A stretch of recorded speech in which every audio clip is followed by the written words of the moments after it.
Lu pernah mikir nggak sih, kenapa hampir di semua kebudayaan di dunia, dari yang di Mesir sampai ke suku pedalaman di Amazon, semuanya punya kisah tentang bencana super dahsyat, banjir bayang menenggelamkan dunia, atau api langit yang membakar peradaban. Seolah-olah ada semacam memori kolektif yang tertanam di DNA kita tentang sebuah kejadian yang begitu besar, sampai-sampai mengubah total wajah planet ini. Dan yang paling gila, memori itu di Indonesia punya nama, Danau Maninjau. Bukan, gua gak lagi ngomongin tentang panorama indah di Sumatera Barat yang sering lo lihat di Kartopos atau Instagram.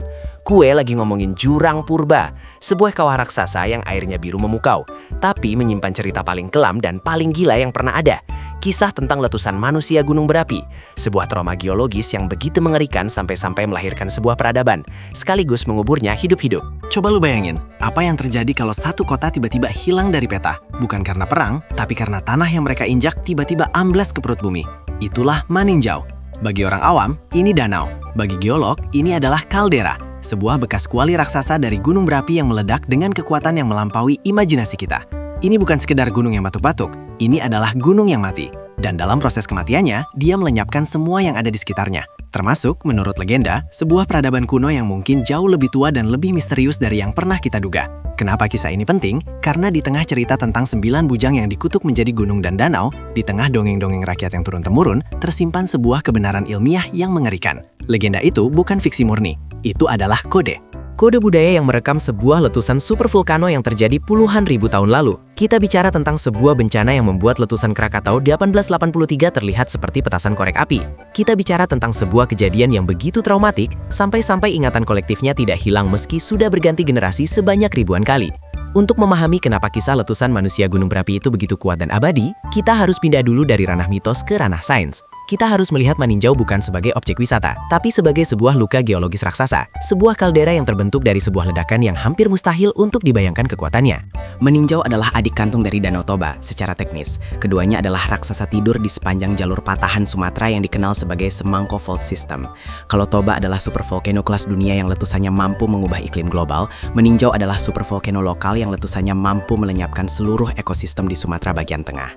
Geolog memperkirakan peristiwa yang membentuk Danau Maninjau saat ini, yang kita sebut tinjau eruption, terjadi sekitar 52.000 hingga 60.000 tahun yang lalu. Bayangkan, 52.000 tahun.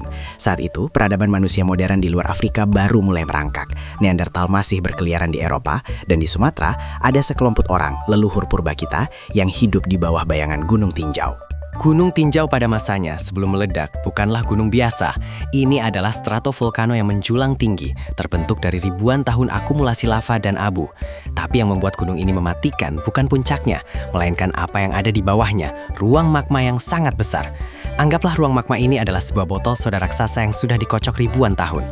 Mineral panas, gas, dan tekanan terakumulasi di bawah tanah. Selama puluhan ribu tahun, tekanan itu terus menumpuk, mendidih, mencari titik lemah.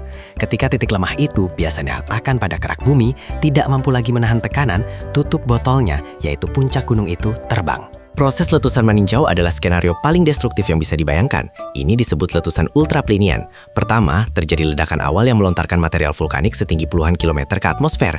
Ini adalah ledakan yang memicu pyrrolicic flow atau yang kita kenal sebagai awan panas. Awan panas ini dengan suhu di atas 700 derajat Celcius dan kecepatan ratusan kilometer per jam menyapu segala sesuatu dalam radius yang sangat luas. Tidak ada yang selamat. Pohon, hewan, manusia, semua hangus dan terkubur dalam hitungan menit.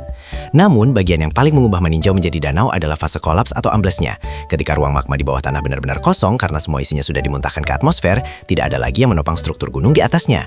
Abu vulkanik yang dimuntahkan dari Maninjau, yang secara geologis dikenal sebagai tinjau tuff, tidak hanya menutupi Sumatera. Para ahli geologi dapat melacak lapisan abu ini ratusan kilometer jauhnya, memberikan bukti konkret tentang skala bencana yang terjadi. Lapisan abu ini menjadi selimut pemakaman bagi peradaban purba yang mungkin berada di lereng-lereng gunung saat itu. Ini adalah kunci kenapa kita kesulitan menemukan bukti arkeologi.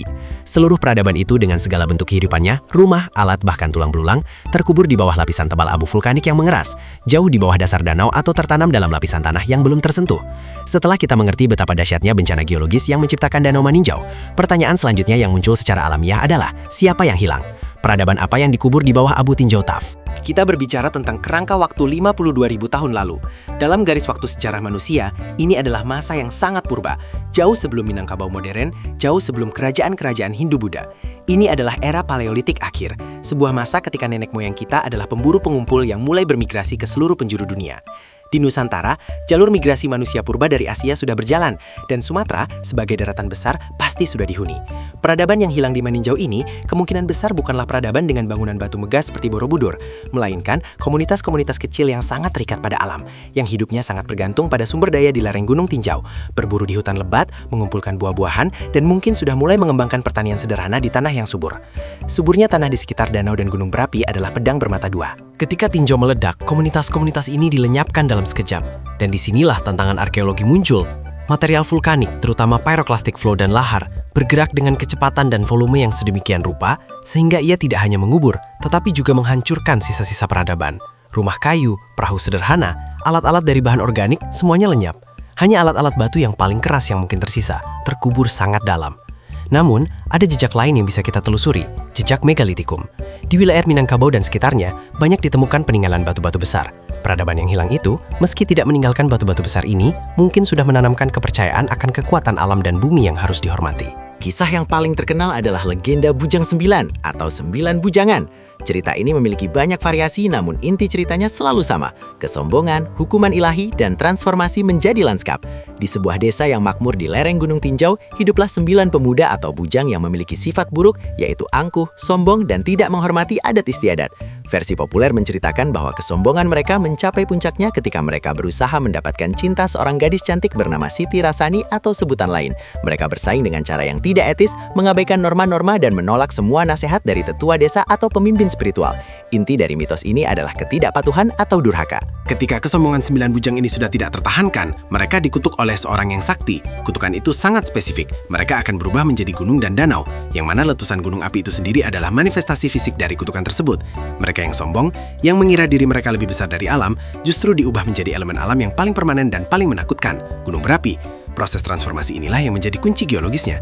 Ketika puncak Gunung Tinjau ambles membentuk wali raksasa, dalam mitos ini diinterpretasikan sebagai tubuh para bujang yang jatuh dan tertanam di tanah. Danau Maninjau yang terbentuk dari air hujan yang mengisi kuali, dianggap sebagai air mata penyesalan atau air yang membersihkan dosa-dosa mereka. Mitos Bujang Sembilan adalah kode budaya yang sempurna untuk sebuah peristiwa supervolcano. Dampaknya meresap jauh ke dalam struktur budaya, sosial, dan filosofi hidup masyarakat Minangkabau. Pelajaran terbesar yang diturunkan dari letusan Maninjau adalah ketidakpatuhan menghancurkan segala-galanya. Masyarakat yang hidup di Ring of Fire seperti Minangkabau secara historis mengembangkan sistem sosial yang sangat hierarkis dan kaku untuk menjamin stabilitas dan keamanan. Di Minangkabau, hal ini tercermin dalam sistem adat yang sangat terperinci, di mana setiap orang memiliki peran yang jelas dan setiap tindakan harus dilakukan dengan keseimbangan dan keselarasan. Prinsip keseimbangan adalah respons langsung terhadap kekuatan alam yang tak terduga. Maninjau belum mati. Ini adalah poin krusial yang sering dilupakan oleh orang luar. Maninjau memang danau, tapi dia juga bagian dari sistem vulkanik Sumatera yang masih aktif. Wilayah ini sering diguncang gempa bumi yang berasal dari patahan semangko. Oleh karena itu, kisah manusia gunung berapi bukan hanya sejarah, tapi juga peringatan masa kini. Ketika orang Minangkabau menceritakan legenda ini, mereka tidak hanya mengenang masa lalu, mereka sedang mempersiapkan diri secara mental untuk kemungkinan masa depan. Mitos ini menanamkan sense of urgency dan respect terhadap alam yang tidak dimiliki oleh masyarakat yang tidak pernah hidup di bawah bayangan supervolcano.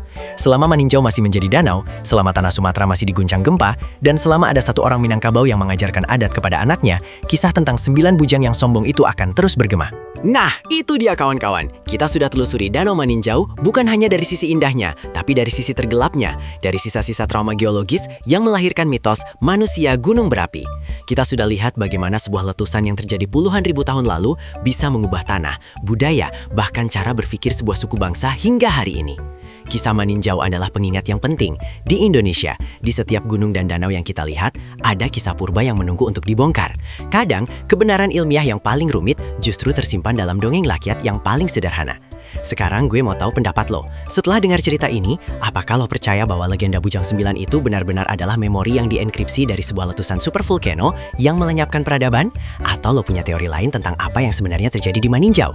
Coba share pemikiran lo di kolom komentar. Jangan lupa kasih like kalau lo suka dengan eksplorasi mendalam kayak gini.